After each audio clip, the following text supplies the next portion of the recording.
स्वागत है दोस्तों आपका हमारे इस YouTube चैनल पे। दोस्तों, जैसा कि आपको थंबनेल देख के पता चल गया होगा कि एडुटेरिया ने आज से लॉन्च कर दिया अपना बिहार दरोगा का प्रीलिम्स का टेस्ट सीरीज 2021, जो लगभग 2200 पदों पर भर्ती होने वाली है। पीटी की एग्ज़ाम होने वाली है। ज़्यादा संभवता है कि मार्च या अप्रैल में, मार्च लास्ट या फिर देखते हैं कब तक। बहुत लोग का कहना है कि मई में, लेकिन आयोग के द्वारा कहा जा रहा है कि अभी तक हमने कोई ऑफिशियली डेट नहीं बताया, इसलिए आप लोग अफवाह ना फैलाएं। लेकिन लोग मान के चल रहे हैं कि अप्रैल या मई के मंथ में भी हो सकता है। ठीक है, तो वो मार्केट में उपलब्ध हो चुका है। आप लोग अगर उसे खरीदना चाहें तो खरीद सकते हैं। ये जो टेस्ट सीरीज़ है, ये चूँकि बहुत इम्पोर्टेंट था, ये पहले का टेस्ट सीरीज़ है, इसलिए मैं इस टेस्ट सीरीज़ को पूरे 1 से लेकर 100 तक क्वेश्चन और उसका आंसर विथ एक्सप्लेनेशन मैं इसमें करवा रहा हूँ। और जैसे ही एडुटेरिया को बहुत सारे लोग यूट्यूबर के पास वो बुक आएगा, तो आप लोगों को उसका टेस्ट सीरीज़ वगैरह सब करवाया जाएगा। तो आप लोग उसे देख लीजिएगा, और मैं कोशिश करूंगा कि एक अलग तरीके का एक टेस्ट सीरीज़ मैं शुरुआत करूंगा कुछ 1-2 दिन के बाद। वो देखते हैं। और जैसे ही हमारे पास वो टेस्ट सीरीज़ उपलब्ध हो जाएगा, उसका भी मैं टेस्ट सीरीज़ करवाऊंगा। लेकिन चलिए शुरू करते हैं ज़्यादा देर ना करते हुए। और मार्केट में आ चुका है एडुटेरिया का नया टेस्ट सीरीज़ पीटी के लिए। आप लोग ज़रूर जाएं और ज़रूर उसे खरीद लें। और चलिए, तो यहाँ पे हम लोग शुरू करते हैं। फर्स्ट यहाँ पे देखिए, बाइलिंगुअल है, ठीक है, इंग्लिश और हिंदी दोनों मीडियम में। इसका पीडीएफ, इस टेस्ट सीरीज का पीडीएफ मैं अपने टेलीग्राम चैनल confusion9.2.11 पे भेज दूंगा। वहाँ से आप लोग पहले अपना क्वेश्चन आंसर कर लीजिए, उसके बाद मेरे यूट्यूब वीडियो से आके पूरा आंसर और उसका एक्सप्लेनेशन के साथ आप लोग मैच कर लीजिएगा अपना मार्क्स। और कमेंट करके एक बार ज़रूर बताइएगा कि आपका मार्क्स कितना आ रहा है इसमें, इस टेस्ट सीरीज में। मैं भी देखना चाहता हूँ कि जो लेवल है इसका, उसमें आप लोग का कितना आ रहा है। ठीक है, और चलिए पहला क्वेश्चन है, मैं इसका हिंदी का ही केवल कंप्लीट करवाऊंगा। आप लोग टेस्ट सीरीज पीडीएफ देख लीजिएगा टेलीग्राम चैनल पे, हिंदी इंग्लिश दोनों में रहेगा। जिसमें भी सुविधा होगा आप लोग उसमें टेस्ट सीरीज मार लीजिएगा और आंसर की मेरे से मिला लीजिएगा इस वीडियो से। तो चलिए, पहला क्वेश्चन बोल रहा है, इसे थोड़ा सा जूम कर लेते हैं। ठीक है, पहला क्वेश्चन बोल रहा है कि 1857 की क्रांति मुख्यतः किस कारण से असफल रही। तो इसका हो जाएगा सही आंसर उपयुक्त सभी, ऑप्शन डी इसका सही हो जाएगा। नेतृत्व का अभाव भी था, किसी सामान्य योजना, केंद्रीय संगठन की कमी थी और इसके प्रभाव की सीमित क्षेत्र होना था। तो ये सभी उपयुक्त में से सही है। दूसरा नंबर क्वेश्चन आइए, दूसरा बोल रहा है किस गवर्नर जनरल के काल में सिंध का विलय ब्रिटिश साम्राज्य में किया गया था। तो दूसरा बहुत इंपॉर्टेंट क्वेश्चन है और बहुत बार इसका पूछ चुका है बीपीएससी और बिहार दरोगा में भी। तो दूसरा का सही हो जाएगा ऑप्शन सी, लॉर्ड एलन बरो। सिंह, देखिए, सिंध का विलय 1843 ईस्वी में लॉर्ड एलन बरो के शासनकाल में हुआ था। तीसरा नंबर क्वेश्चन आइए, यहाँ पे मैच करना है। ठीक है, इंस्टीट्यूशन है और उसका फाउंडर है। तो यहाँ पे तीसरा का जो सही आंसर हो जाएगा, ठीक है, तो सत्यशोधक समाज, सत्यशोधक समाज का हो जाएगा ज्योतिबा फुल्ले। देव समाज का हो जाएगा शिव नारायण अग्निहोत्री। और सेवा सदन का हो जाएगा एम मालाबारी। और अनुशीलन समिति का हो जाएगा वरिंद्रनाथ घोष। तीसरा हो गया, यहाँ पे हिंदी वाला में देख सकते हैं, तीसरा का इसमें डी हो जाएगा। ठीक ना।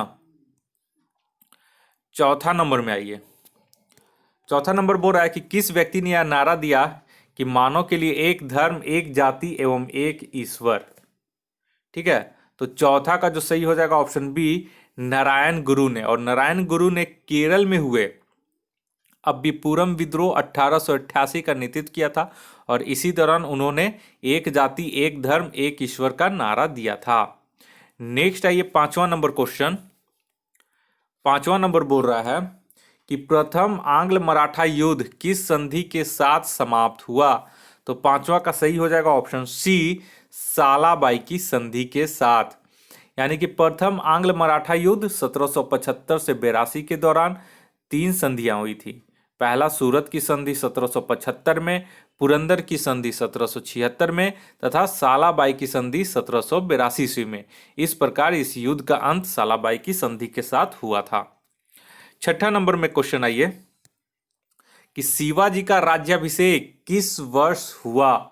तो छठा का सही हो जाएगा ऑप्शन ए 1674 ईस्वी में। शिवाजी ने अपना राज्याभिषेक 1674 ईस्वी में बनारस के पंडित गंगा भट्ट से करवाया था और इस अवसर पर शिवाजी ने सोयराबाई के साथ विवाह भी किया था। नेक्स्ट आइए 7वां नंबर में। 7वां नंबर बोल रहा है कि नादिर शाह का आक्रमण किस मुगल बादशाह के काल में हुआ था? तो ये सब बहुत ही महत्वपूर्ण क्वेश्चन है। देखिए ये टेस्ट सीरीज पुराना है लेकिन इसका लाने का मकसद ही यही था कि ये टेस्ट सीरीज हमेशा ही सदाबहार रहता है। इसके जो प्रश्न की प्रकृति है वो बहुत ही महत्वपूर्ण प्रकृति की है। तो 7वां का इसका सही आंसर हो जाएगा ऑप्शन डी मोहम्मद शाह। नादिर शाह का आक्रमण 1739 ईस्वी में मोहम्मद शाह के काल में हुआ था। मोहम्मद शाह का काल था 1719 से 1748 के बीच और नादिर शाह और मोहम्मद शाह के बीच हुए युद्ध को करनाल के युद्ध के नाम से भी जाना जाता है। नेक्स्ट आइए 8वां नंबर। 8वां बोल रहा है कि किस विजयनगर शासक ने कहा कि एक मुकुटधारी राजा को सदा धर्म की दृष्टि में रखकर शासन करना चाहिए? तो ये 8वां का सही हो जाएगा ऑप्शन बी कृष्णदेव राय। उपयुक्त कथन कृष्णदेव राय का है। वे तुल्लु वंश के शासक थे और जिन्हें आंध्र भोज या आंध्र पितामह भी कहा जाता है। नेक्स्ट आइए 9 नंबर क्वेश्चन। 9 नंबर क्वेश्चन बोला वंदे मातरम किस राष्ट्रीय आंदोलन का मुख्य गीत था? तो 9 का सही हो जाएगा ऑप्शन डी स्वदेशी आंदोलन। और स्वदेशी आंदोलन 1905 ईस्वी में हुआ था। इसको बंग भंग आंदोलन के दौरान भी कहा जाता है और इसकी वंदे मातरम गीत की जो रचना है वो रविन्द्रनाथ टैगोर ने की थी। नेक्स्ट आइए 10वां नंबर। 10वां बोल रहा है 10वां नंबर बोल रहा है कि किस आरोप में जतीन दास बंदी बनाए गए थे? तो 10वां का देखिए यहाँ पे सही आंसर हो जाएगा ऑप्शन ए लाहौर षड्यंत्र। लाहौर षड्यंत्र केस 1928 के तहत भगत सिंह, सुखदेव और राजगुरु को फांसी की सजा दी गई थी तथा जतीन दास को आजीवन कारावास की सजा दी गई थी। 11 नंबर आइए। 11 नंबर बोल रहा है कि वर्ष 1905 में हुए भारतीय राष्ट्रीय कांग्रेस के बनारस अधिवेशन की अध्यक्षता किसने की? तो 11 का सही हो जाएगा ऑप्शन सी गोपाल कृष्ण गोखले ने। और गोपाल कृष्ण जिसमें उन्होंने स्वदेशी आंदोलन का समर्थन किया था। नेक्स्ट आइए 12 नंबर। 12 नंबर बोल रहा है माउंटबेटन योजना के अंतर्गत कब पहली बार भारत विभाजन एवं पाकिस्तान निर्माण को स्वीकार किया गया? तो 12 का इसका सही आंसर हो जाएगा ऑप्शन बी 3 जून 1947 को। नेक्स्ट आइए 13 नंबर। 13 नंबर बोल रहा है कि सुल्तान की उपाधि धारण करने वाला प्रथम शासक कौन था? तो 13 का सही आंसर हो जाएगा ऑप्शन बी महमूद गजनी। सुल्तान की उपाधि धारण करने वाला प्रथम शासक महमूद गजनी था। गजनी ने भारत पर कुल 17 बार आक्रमण किया था। नेक्स्ट आइए 14 नंबर। 14 बोल रहा है कि दिल्ली सल्तनत के किस शासक ने सबसे पहले अस्थाई सेना की नींव रखी? तो 14 का सही हो जाएगा ऑप्शन बी अलाउद्दीन खिलजी ने सबसे पहले स्थायी सेना की नींव रखी तथा उन्हें नकद वेतन देना प्रारंभ किया और इसके अतिरिक्त उसने घोड़ा दागने, हुलिया लिखने, बाजार नियंत्रण प्रणाली आदि की भी शुरुआत की। नेक्स्ट आइए 15 नंबर। 15 नंबर बोल रहा है कि मोरक्को यात्री इब्न बतूता किस शासक के काल में भारत आया? तो इब्न बतूता 1333 ईस्वी में मोहम्मद बिन तुगलक, ठीक है, मोहम्मद बिन तुगलक के शासनकाल में आया था। उसने अपनी पुस्तक रेहला में अपनी यात्रा वृत्तांत का वर्णन किया है। नेक्स्ट है ये 16 नंबर में।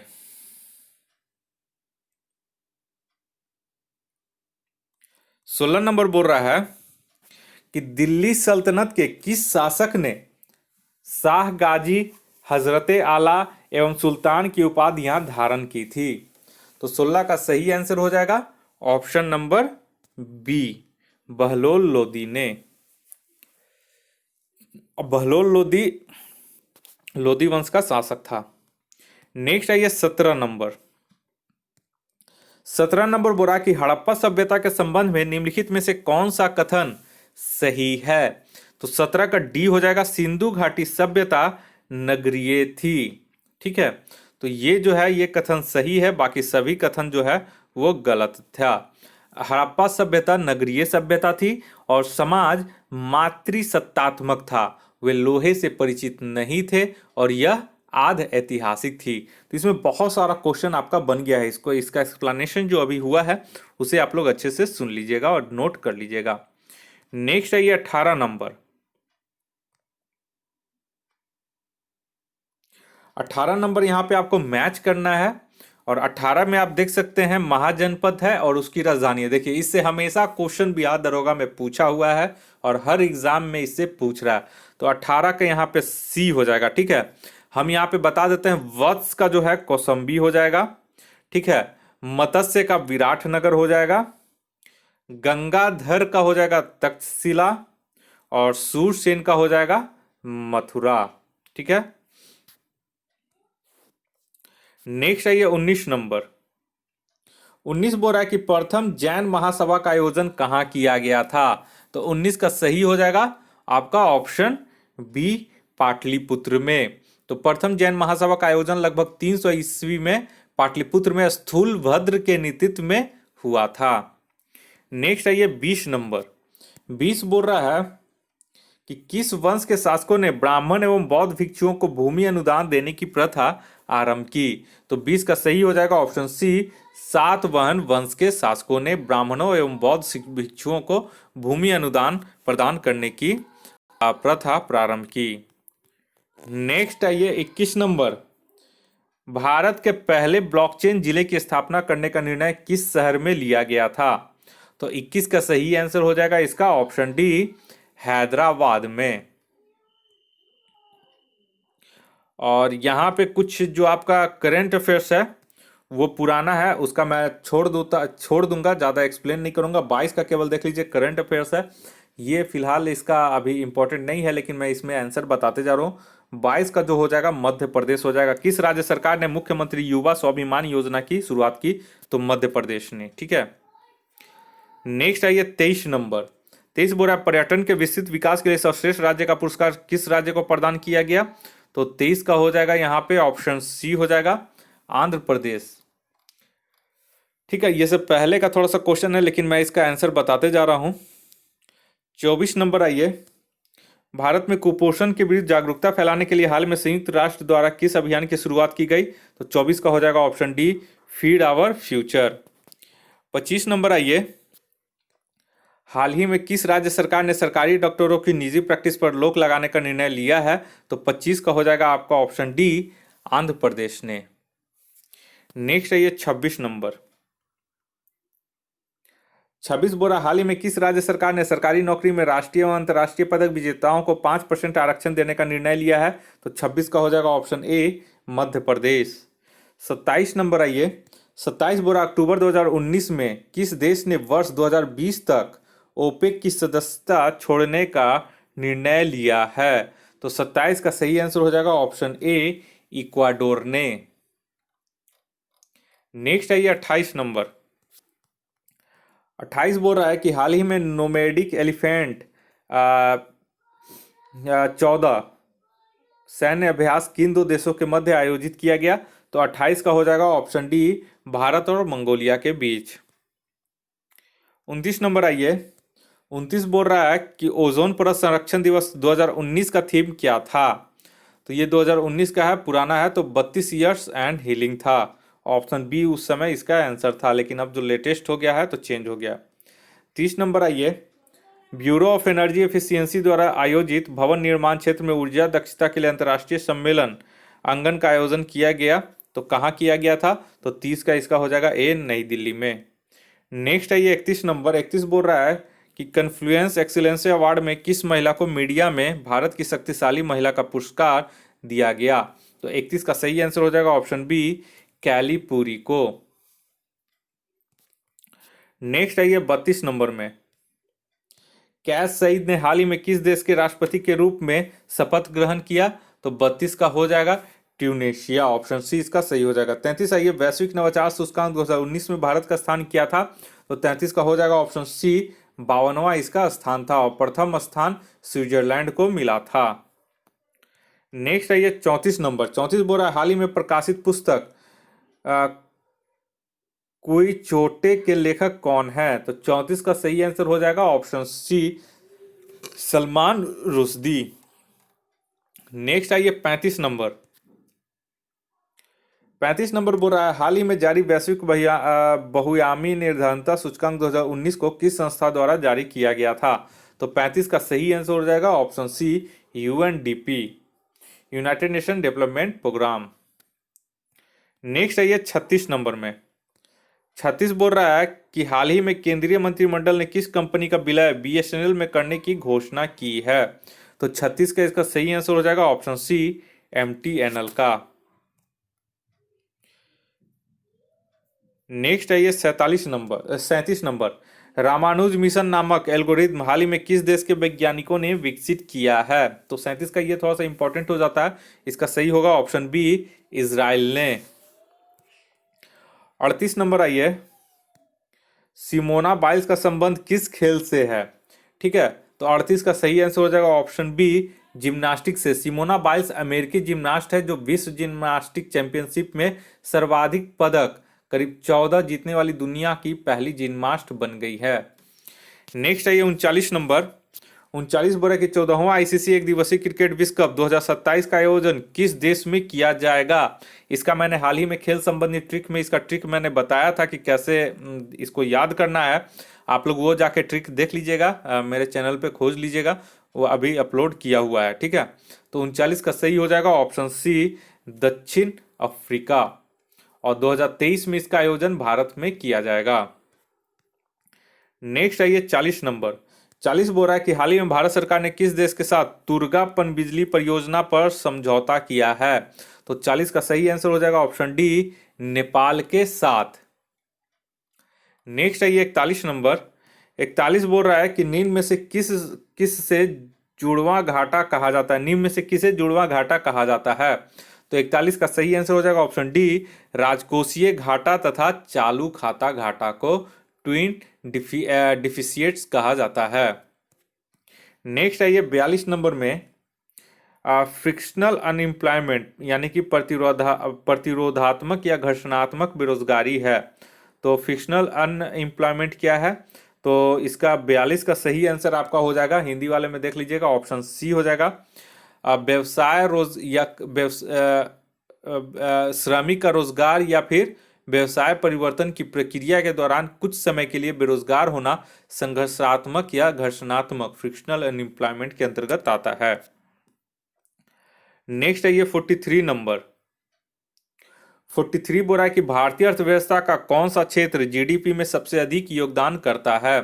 तो ये हो जाएगा ऑप्शन सी, तृतीयक क्षेत्र यानी कि टेरिटरी सेक्टर। नेक्स्ट है ये 44 नंबर में। बोल रहा है वित्त मंत्रालय का कौन सा विभाग आर्थिक समीक्षा जारी करता है? तो 44 का सही इसका आंसर हो जाएगा ऑप्शन सी, आर्थिक कार्य विभाग। नेक्स्ट है ये 45 नंबर में। 45 बोल रहा है कि आर्थिक समीक्षा में निम्न में से किसका उल्लेख होता है? तो 45 के यहां पे देख लीजिएगा, ऑप्शन डी हो जाएगा, 1, 2, 3 तीनों का इसमें उल्लेख होता है। नेक्स्ट है ये 46 नंबर। इनसाइडर ट्रेडिंग, ठीक है, इनसाइडर ट्रेडिंग का संबंध है।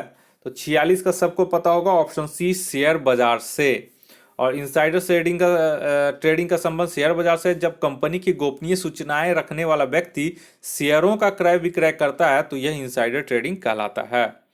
नेक्स्ट है ये 47 नंबर। 47 बोल रहा है कि जोखिम पूंजी से तात्पर्य है। तो वेंचर कैपिटल मीन्स, तो 47 का सही आंसर हो जाएगा ऑप्शन बी, नए उद्यमियों को उपलब्ध कराई गई दीर्घकालीन प्रारंभिक पूंजी। नेक्स्ट है ये 48 नंबर में। राजा चिलैया समिति का संबंध निम्न में से किससे है?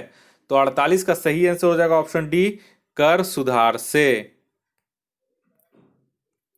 नेक्स्ट है ये 49 नंबर। 49 बोला कि एक प्रकाश वर्ष का मान कितना होता है? तो यहां पे देख लीजिएगा, 49 का जो सही आंसर है वो हो जाएगा आपका ऑप्शन सी, 9.46 × 10⁻15 मीटर। ठीक है, और अगर 1 पार्सेक पूछेगा तो 3.08 इंटू 10⁻16 मीटर, या फिर 1 पार्सेक इक्वल टू 3.26 प्रकाश वर्ष होता है। नेक्स्ट आइए 50 नंबर में, जी का मान सबसे कम या शून्य कहाँ होता है? तो इसका सही हो जाएगा ऑप्शन बी, पृथ्वी के केंद्र पर। ठीक है, शून्य हो जाता है। सबसे ज्यादा अगर पृथ्वी पर पूछेगा कि कहाँ होता है तो वो ध्रुव के क्षेत्र में पाया जाता है, यानी कि नॉर्थ पोल और साउथ पोल में करीब 10 मीटर पर सेकेंड स्क्वायर जी का मान लेते हैं हम लोग। 51 नंबर आइए। 51 बोलता है कि द्रव्यमान दुगुना करने से गतिज ऊर्जा पर क्या प्रभाव पड़ता है? तो गतिज ऊर्जा यानी कि kinetic energy equal to half mv² होता है। तो 51 का उसी पे बैठा दीजिएगा, तो ऑप्शन ए हो जाएगा, दुगुना हो जाएगा। नेक्स्ट आइए 52 नंबर में। 52 बोल रहा है कि जब बर्फ तैरती है तो उसके आयतन का कितना भाग पानी के ऊपर रहता है? तो 52 का इसका सही आंसर हो जाएगा ऑप्शन ए, 1/10 भाग, क्योंकि 9/10 भाग अंदर हो जाता है, तो 1/10 भाग पानी के ऊपर तैरते रहता है। 53 नंबर आइए। सेल्सियस एवं फ़ारेनहाइट पैमानों का मान किस तापमान पर होती है? बराबर होती है, ठीक है ना। तो 53 का सही आंसर हो जाएगा ऑप्शन डी, -40 डिग्री पे। और ऐसे इसका फॉर्मूला है C/5 इक्वल टू F-32/9, ठीक है। नेक्स्ट आइए 54 नंबर। प्रकाश का तरंग दैर्घ्य का मान होता है, तो प्रकाश का तरंग दैर्घ्य का मान यानी कि रेंज क्या होता है? तो 54 का हो जाएगा ऑप्शन सी, 3900 एंगस्ट्रॉम से 7800 एंगस्ट्रॉम के बीच इसका होता है तरंग दैर्घ्य। नेक्स्ट आइए 55 नंबर। हीरा का क्रांतिक कोण यानी कि क्रिटिकल एंगल कितना होता है? तो हीरा का क्रिटिकल, डायमंड का क्रिटिकल एंगल होता है 55 का जो सही आंसर हो जाएगा ऑप्शन ए हो जाएगा 24.41 डिग्री। नेक्स्ट आइए 56 नंबर। 56 बोल रहा है किसी वस्तु का प्रतिबिंब रेटिना पर कितनी देर तक बना रहता है? तो 56 का सही आंसर हो जाएगा ऑप्शन बी, 1/10 सेकेंड तक बना रहता है।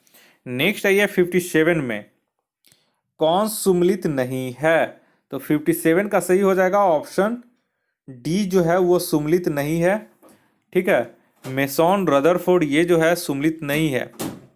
57 का सही हो जाएगा इसका सील फ्रैंक पॉवेल। मेसॉन का जो खोज किया था वो सील फ्रैंक मोवेल 1947 में इसका खोज किया था। नेक्स्ट आइए 58 नंबर में।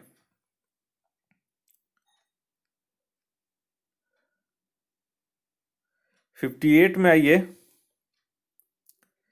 58 बोल रहा है कि आवर्त सारणी में ऊपर से नीचे जाने पर इलेक्ट्रॉन बंधुता क्या होता है? यानी कि when coming down from the top in the periodic table what happens two electrons efficiency?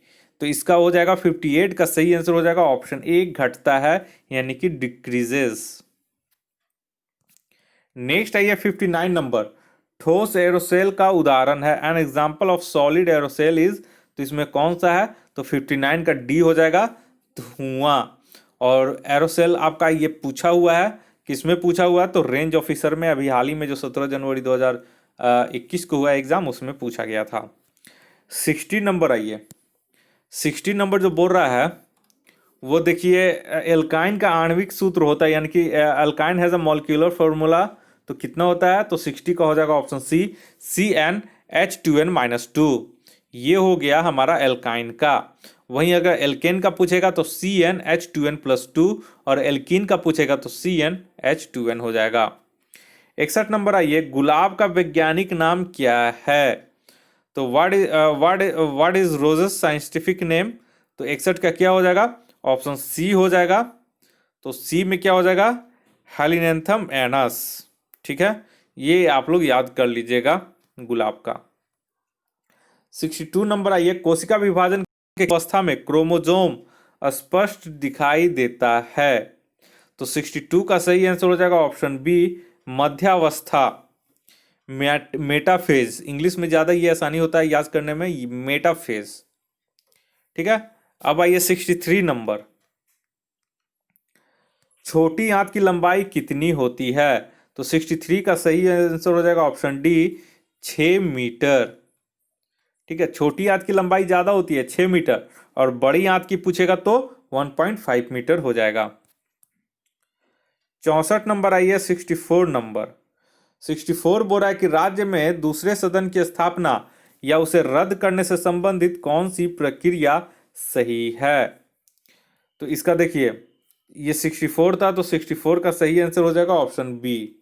कौन सी प्रक्रिया सही है, तो संबंधित राज्य की विधानसभा द्वारा 2/3 बहुमत से पारित प्रस्ताव कर और संसद से भी पारित विधि द्वारा होना चाहिए। नेक्स्ट है ये 65 नंबर। 65 बोल रहा है कि जब किसी विधेयक पर संसद के दोनों सदनों में गतिरोध उत्पन्न हो जाता तब राष्ट्रपति दोनों सदनों की संयुक्त अधिवेशन आहूत करता है। इस अधिवेशन में विधेयक को दोनों सदनों से पारित समझा जाता है।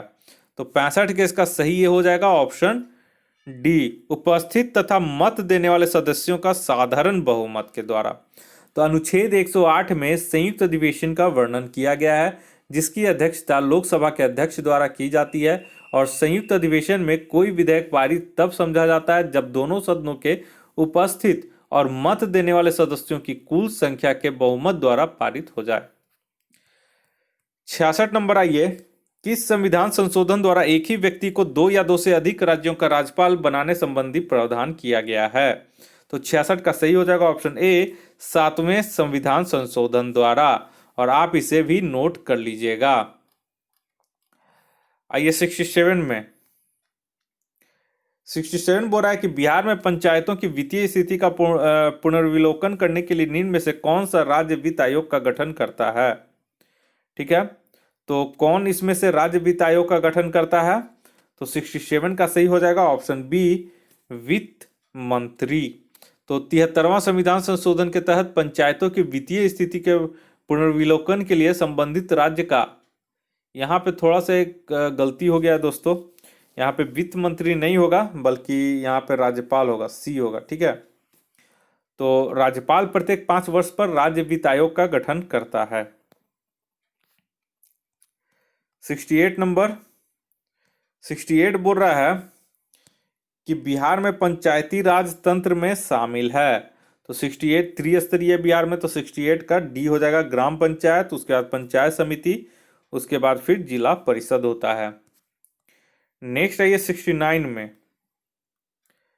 69 बोल रहा है कि भारत के संविधान के किस अनुच्छेद में यह व्यवस्था की गई है कि प्रत्येक राज्य शिक्षा के प्राथमिक स्तर पर मातृभाषा में शिक्षा की पर्याप्त सुविधाओं की व्यवस्था करने का प्रयास करेगा। तो 69 का सही हो जाएगा ऑप्शन डी, अनुच्छेद 350। नेक्स्ट है ये 70 नंबर। 70 बोल रहा है कि उच्चतम न्यायालय में तदर्थ न्यायाधीश यानी कि एड हॉक जस्टिस की नियुक्ति की जाती है। ठीक है, तो ये 70 का जो सही आंसर हो जाएगा ऑप्शन डी हो जाएगा, भारत के मुख्य न्यायाधीश द्वारा राष्ट्रपति के पूर्व अनुमति से। और तदर्थ न्यायाधीशों की नियुक्ति 127 में इसका वर्णन किया गया है। नेक्स्ट है ये 71 नंबर। 71 बोल रहा, राज्यसभा में सरकार द्वारा प्रस्तुत किसी विधेयक के गिर जाने का क्या अर्थ होता है। तो 71 का इसका सी हो जाएगा, राज्यसभा में सत्ताधारी दल का बहुमत नहीं है, बस यही हमें पता चलेगा, कोई वैसा नहीं है कि इसका सरकार गिर जाएगा। 72 नंबर आइए। 72 बोला, राज्य के नीति निर्देशक तत्वों का समुचित क्रियान्वयन निर्भर करता है। तो 72 का सही आंसर हो जाएगा ऑप्शन ए, सरकार की इच्छा शक्ति और पर्याप्त साधनों की उपलब्धता पर। 73 नंबर आइए। 73 बोल रहा है कि किस भारतीय नागरिक को गिरफ्तारी के संबंध में कौन सा प्राप्त है। तो कौन सा यहाँ पे प्राप्त है, तो यहाँ पे 73 हम लोग देख लेंगे। तो 73 में हो जाएगा ऑप्शन डी हो जाएगा, उपरोक्त सभी प्राप्त है। ठीक है, उसे 24 घंटे के अंदर भीतर नजदीक के मजिस्ट्रेट के समक्ष पेश किया जाता है, उसे अपने वकील से परामर्श करने का, प्रतिरक्षा प्राप्त करने का अधिकार होगा, उसे गिरफ्तारी के कारणों से न्यायाधीश अवगत कारणों उसकी न्यायाधीश को अवगत कराया जाएगा। ठीक है, तो देखिए अनुच्छेद 20 के तहत भारतीय नागरिकों को गिरफ्तारी के संबंध में उपयुक्त सभी अधिकार प्राप्त हैं। तो यह सभी अनुच्छेद 20 में इसका बताया गया है। नेक्स्ट है ये 74 नंबर। 74 बोल रहा है कि संविधान सभा का चुनाव निम्नलिखित में से किस आधार पर हुआ है। तो 74 का सही आंसर हो जाएगा ऑप्शन ए, सीमित मताधिकार लिमिटेड फ्रेंचाइजेस के आधार पे इसमें हुआ गया। इसमें संपूर्ण भारत की जनता ने भाग नहीं लिया था। 75 नंबर आइए, 75 बोल रहा है कि भारतीय संविधान का कौन सा भाग और अध्याय संघ और राज्यों के मध्य विधायी संबंधों से संबंधित है। तो 75 के इसका सही हो जाएगा ऑप्शन सी, भाग 11 और अध्याय 1 जो अनुच्छेद 245 से 255 तक है, संघ और राज्यों के बीच विधायी संबंधों की विवरण दिया गया है उसमें। नेक्स्ट आइए 76 नंबर, 76 बोल रहा है विश्व की 2.4% क्षेत्रफल में भारत विश्व की कितनी प्रतिशत जनसंख्या का पोषण करता है। तो 76 का हो जाएगा ऑप्शन सी, 17.5%। नेक्स्ट आइए 77 नंबर, निम्नलिखित में से कौन सा नगर कर्क रेखा से निकटतम दूरी पर अवस्थित है। तो 77 का हो जाएगा ऑप्शन ए, अगरतला उपयुक्त में से कर्क रेखा के सबसे नजदीक है। नेक्स्ट आइए 78 नंबर, 78 बोल रहा है कि भारत का लगभग 30% क्षेत्र 3 राज्यों में समाहित है। ये 3 राज्य कौन कौन से हैं। तो देखिए यहाँ पे 78 का हो जाएगा ऑप्शन सी, राजस्थान, मध्य प्रदेश एवं महाराष्ट्र, जो कि भारत का लगभग 30% क्षेत्र है। इसमें 3 राज्यों में समाहित यही तीनों राज्य हैं। नेक्स्ट आइए 79 नंबर में, 79 बोल रहा है कि नागालैंड के पर्वत क्रमशः बंजर होते जा रहे हैं, उसका प्रमुख कारण क्या है। तो 79 का इसमें हो जाएगा ऑप्शन सी, झूम कृषि। झूम कृषि मुख्य रूप से पर्वतीय भागों में जनजातियों द्वारा की जाती है। नागालैंड एक पर्वतीय प्रदेश है जहां झूम कृषि के कारण पर्वत जो है बंजर होते जा रहे हैं। नेक्स्ट आइए 80 नंबर, 80 नंबर बोल रहा है निम्नलिखित में से कौन सी नदी 2 पर्वत श्रेणियों के बीच बहती है। तो 80 का हो जाएगा ऑप्शन ए, नर्मदा। नर्मदा नदी जो है वो विंध्याचल एवं सतपुड़ा पर्वत श्रेणियों के बीच से होकर बहती है। 81 नंबर यहाँ पे मैच करना है आप लोग को, देख सकते हैं 81 नंबर में, और 80 नदियां दिया गया है और बांध दिया गया है। ठीक है, तो देख लीजिए 81 में, यहाँ पे 81 का हो जाएगा कावेरी नदी, मेटूर बांध। ठीक है, पहला का दूसरा हो जाएगा। बी नंबर में आइए कृष्णा नदी, तो अलमाटी बांध यहाँ पे सही हो जाएगा ऑप्शन 1। नर्मदा आइए, तो नर्मदा यहाँ पे तो हाल में चर्चा में था, तो नर्मदा का सरदार सरोवर बांध हो जाएगा, और चंबल में गांधी सागर। ठीक है, तो ये आप लोग नोट कर लीजिएगा। इसका जो हो जाएगा वो आपका 81 का बी हो जाएगा। ठीक है, नेक्स्ट आइए 82 में, भारत के कोरोमंडल तट पर सर्वाधिक वर्षा होती है। तो 82 का सही हो जाएगा ऑप्शन डी, अक्टूबर नवंबर में। और अगर पूछ देगा कि उत्तरी भारत में शीतकालीन में कब वर्षा होती है, किसके कारण होती है, तो पश्चिमी विक्षोभ के कारण। और भारत में कोरोमंडल तट पर सर्वाधिक वर्षा अक्टूबर नवंबर में होती है, और इसे लौटते हुए मानसून या उत्तर पूर्वी मानसून के कारण ये होती है। नेक्स्ट है 83 में, भारत में सबसे बड़ा बाघ अभ्यारण्य कहाँ है। तो 83 का सही हो जाएगा ऑप्शन डी, आंध्र प्रदेश में नागार्जुन टाइगर रिजर्व है जो भारत का सबसे बड़ा बाघ अभ्यारण्य है। नेक्स्ट आइए 84 में, 84 बोल रहा है कि जलोढ़ मिट्टी भारत के कितने प्रतिशत क्षेत्रफल पर पाई जाती हैं। तो 84 का सही हो जाएगा ऑप्शन ए, 46%, यानी कि 15 लाख वर्ग किलोमीटर। 85 नंबर आइए, मृत घाटी कहाँ स्थित है, डेड वैली कहाँ है। तो 85 का ये हो जाएगा ऑप्शन सी, कैलिफोर्निया में। तो ये दक्षिणी कैलिफोर्निया में, जो कि अमेरिका में है। ठीक है, 86 नंबर आइए, 86 बोल रहा है कि पेंटागोनिया मरुस्थल किस महादेश में अवस्थित है। तो 86 ये इंपॉर्टेंट है, ये एक उष्ण मरुस्थल है जो दक्षिणी अमेरिका में स्थित है, तो इसका ऑप्शन बी हो जाएगा। 87 आइए, 87 बोल रहा है कि फॉकलैंड की जलधारा किस प्रकार की जलधारा है। तो 87 का इसका सही हो जाएगा ऑप्शन बी, ठंडी। और फॉकलैंड अटलांटिक महासागर की ठंडी जलधारा है। उसी तरह आइए 88 नंबर में, 88 नंबर बोल रहा है कि जगरेव किस देश की राजधानी है। तो जगरेव किस देश की राजधानी है, तो ये हो जाएगा ऑप्शन सी, क्रोएशिया की राजधानी है जगरेव। ठीक है, और जॉर्जिया का तिब्लिसी, फिनलैंड का हेलेंसिकी, और बुल्गारिया का सोफिया हो जाएगा। 89 नंबर आइए, 89 नंबर बोल रहा है नीलम नदी किन दो देशों के बीच बहती है। तो 89 का सही हो जाएगा ऑप्शन डी, भारत और पाकिस्तान के बीच प्रवाहित होती है। और भारत में इसकी लंबाई 50 किलोमीटर है इस नदी की, और पाकिस्तान में 245 किलोमीटर। नेक्स्ट आइए 90 नंबर। 90 बोल रहा है कि ओसाका किस उद्योग के लिए प्रसिद्ध है।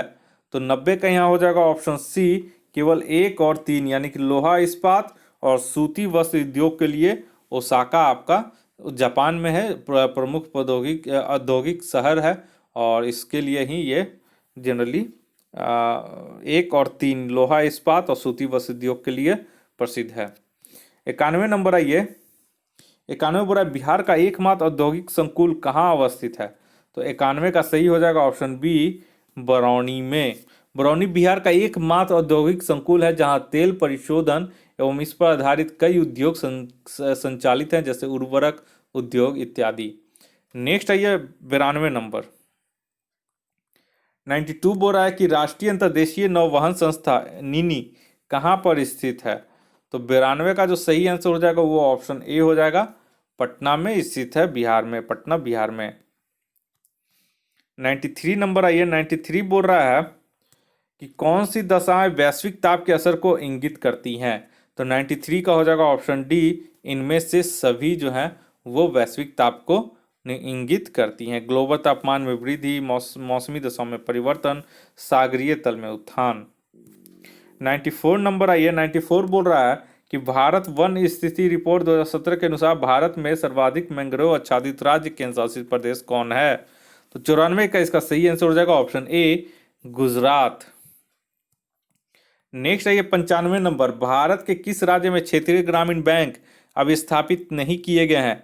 तो 95 का सही हो जाएगा ऑप्शन डी A+B, यानी कि सिक्किम और गोवा में क्षेत्रीय ग्रामीण बैंक कभी स्थापित नहीं किए गए हैं। नेक्स्ट आइए 96 नंबर। 96 बोल रहा है कि कलपोंग जल विद्युत परियोजना कहाँ स्थित है। ये इंपॉर्टेंट है, इसे आप लोग नोट कर लीजिएगा। तो 96 का जो सही आंसर हो जाएगा ऑप्शन डी अंडमान एवं निकोबार में। और कलपोंग जल विद्युत परियोजना अंडमान निकोबार में अवस्थित है। यह अंडमान निकोबार की पहली जल विद्युत परियोजना है, तो इस वजह से भी ये याद कर लीजिएगा, कलपोंग जल विद्युत परियोजना।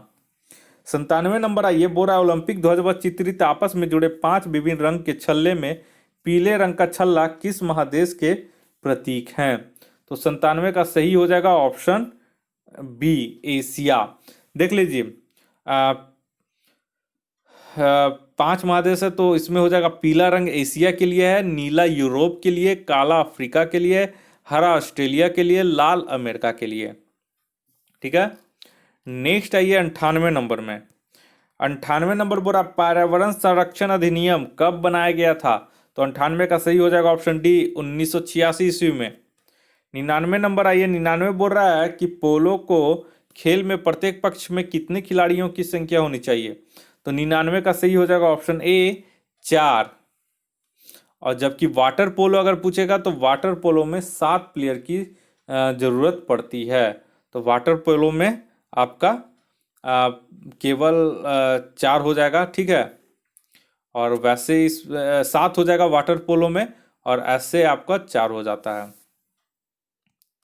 100 और इस टेस्ट का आखिरी क्वेश्चन, किस देश में अपने कुल भौगोलिक क्षेत्रफल के 70% भाग पर वन बनाए रखने का संवैधानिक प्रावधान किया है। तो बहुत ही अच्छा क्वेश्चन है ये, ऑप्शन डी हो जाएगा भूटान। ठीक है। तो इस तरह से दोस्तों मैंने इसका टेस्ट सीरीज का पूरा 100 क्वेश्चन करवा दिया है। ये टेस्ट सीरीज तो मैं करवा ही रहा हूँ, और जो टेस्ट सीरीज आपका अभी आया हुआ है केवल अभी जो हाल ही में उतरा है आपका आज से, वो है एडुटेरिया का प्रीलिम्स टेस्ट सीरीज 2021। उसका आप लोग ज़रूर बुक खरीद के टेस्ट मारें। और वैसे मैं ऑनलाइन तो टेस्ट सीरीज़ करवा ही रहा हूँ, और भी विभिन्न तरीके का मैं इसमें टेस्ट सीरीज़ करवाऊँगा। अगर आप लोग हमारे चैनल पर नए हैं तो कृपया करके हमारे चैनल को सब्सक्राइब कर ले और बेल आइकन को प्रेस कर दे, ताकि मैं कोई भी नया वीडियो अपलोड करूँ तो उसका नोटिफिकेशन सबसे पहले आपके मोबाइल तक पहुँच सके। इस वीडियो को देखने के लिए आप लोग का बहुत बहुत शुक्रिया। आपका दिन मंगलमय हो। धन्यवाद।